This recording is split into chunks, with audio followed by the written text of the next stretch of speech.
নিলয়, আমি শুনলাম যে তুমি নাকি আমাদের ফার্ম হাউসে একটা বাজারি মেয়েকে নিয়ে এসে তুলেছো। ফার্ম হাউসটা কি হাইসি করার জায়গা? আমি তো তাই জানতাম। আমি আমার জীবনটা যেভাবে খুশি সেভাবে কাটাবো, তাতে তাতে কারোর কিছু বলবার নেই। সানি, অনেকক্ষণ দাঁড়িয়ে আছিস? বল, কেন ডেকেছিস? শুনে রেগে যাবি না তো? তোর টাকা নিয়ে খেয়ে পরে বেঁচে আছি, আবার রাখবো? সানি, আমি তোর বাচ্চার মা হতে চলেছি। মানে মানে তুই ঠিক বলছিস তো? তুই সত্যি বলছিস? মিথ্যে বলবো কেন?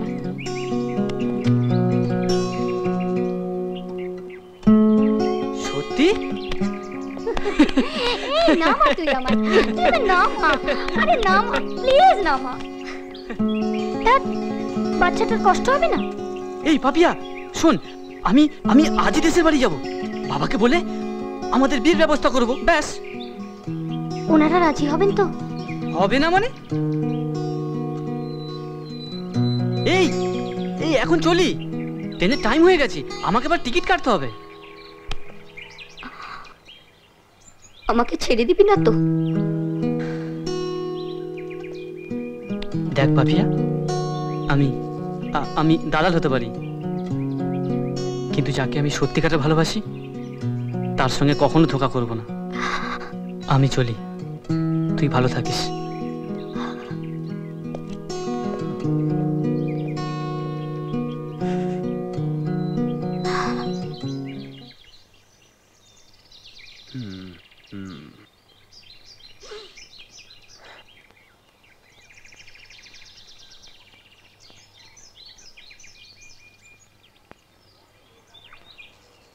তুমি তো খুব ভালো ম্যাসাজ করো, কোথায় শিখলে? আমাদের এই ধান্দায় সবকিছু শিখতে হয়, বুঝেছো? বাবু, আপনি যে লোকগুলোকে আসতে বলেছিলেন তারা মাল নিয়ে এসছে। মাল আবার কি? জিনিসপত্র বলো। ওগুলো সব ভেতরের ঘরে গিয়ে রাখতে বলো, আমি আসছি। ঠিক আছে বাবু।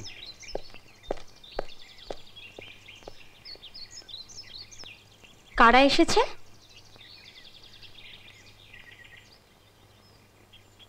আমাকে অনেক ভালো ভালো লোকের সঙ্গে ওঠা বসা করতে হয়। তুমি যদি তাদের সামনে এরকম জামা কাপড় পরে যাও, তারা কি ভাববে বলো তো? তাই আমি তোমার জন্য কিছু শাড়ি আর কিছু গয়নাগাটি চেয়ে পাঠিয়েছি। শাড়ি আর গয়নাগাটি? সত্যি? এই চলো না, চলো না প্লিজ, চলো না। দাদ, তুমি না।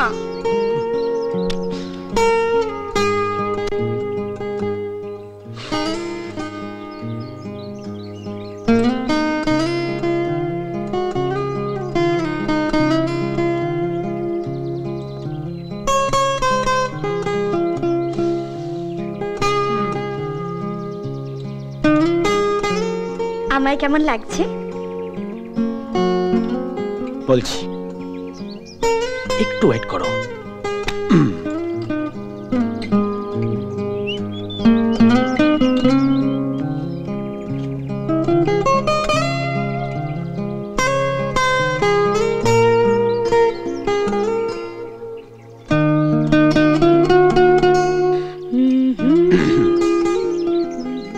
চোখ বন্ধ করো, চোখ বন্ধ করো। ওকে ওকে।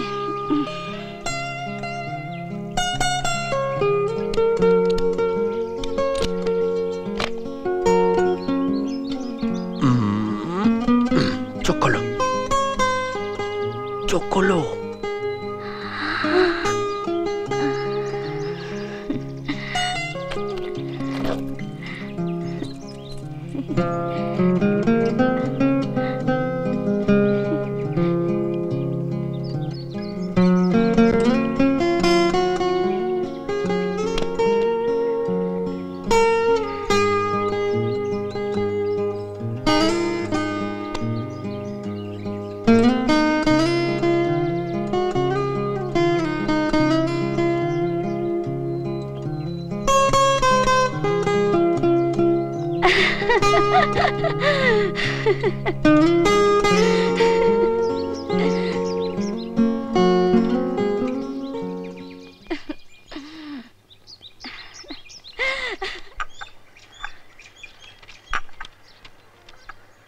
ড্যাডি আমায় ডেকেছো?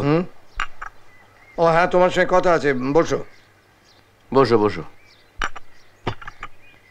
দেখো নিলয়, তুমি যখন অনেক বড় হয়েছো, তোমার বাবার বয়সও হয়ে গেছে, এখন তোমার বাবার এই ব্যবসা ট্যাবসা সামলানোর দায়িত্বটা তো তোমাকেই নিতে হবে।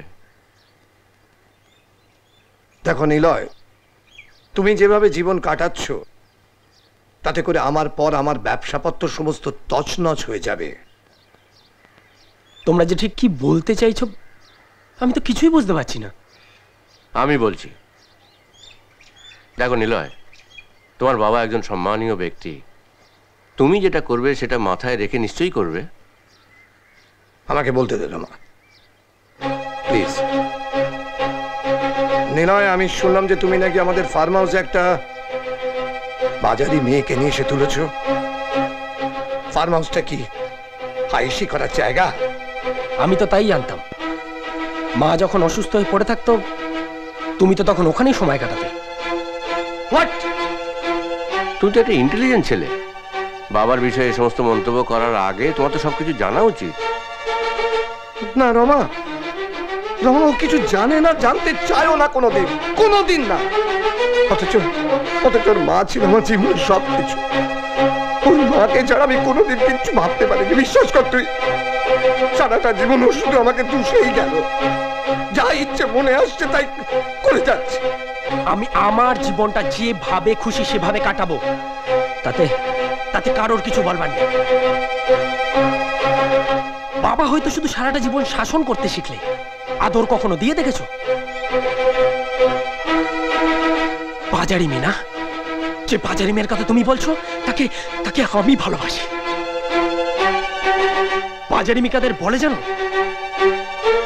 যারা যারা তোমাদের ওই বড় বড় ব্যবসার কাজগুলো পাইয়ে দেওয়ার জন্য নিজেদের সবকিছু নিলাম করে দেয়,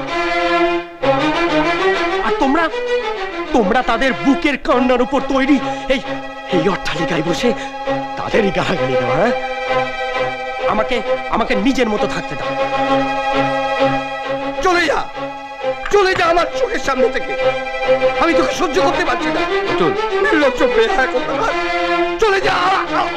ড্যাডি, ড্যাডি, ড্যাডি, ড্যাডি কি হয়েছে?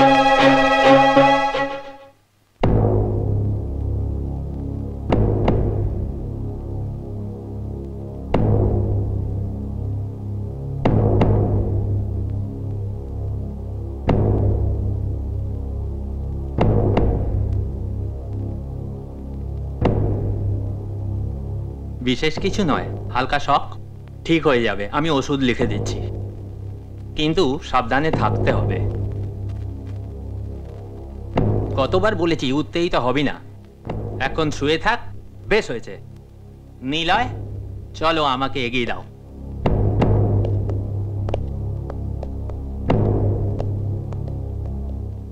তোর এতটা উত্তেজিত হওয়াটা ঠিক হয়নি অতুল। ছেলেটাকে নিয়ে কি করি বলতো রমা? সারাটা জীবন কেবল আমার উপর রাগ দেখিয়ে গেল। সব ঠিক হয়ে যাবে। আরে রমা, আমার একটা কাজ করে দিতে পারবি? বল। তুই নিলয়কে একবার বল না যে ওই মেয়েটাকে একবার এ বাড়িতে নিয়ে আসতে। আমি একবার মেয়েটাকে দেখতে চাই। আচ্ছা ঠিক আছে, আমি বলে দেবো, কিন্তু তোর কি হলো বলতো?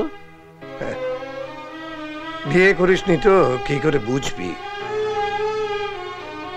ছেলের সুখ আগে, তারপর বাপের। এরকম আরো অনেক সিনেমা দেখতে হলে ডাউনলোড করুন ক্লিক অ্যাপ।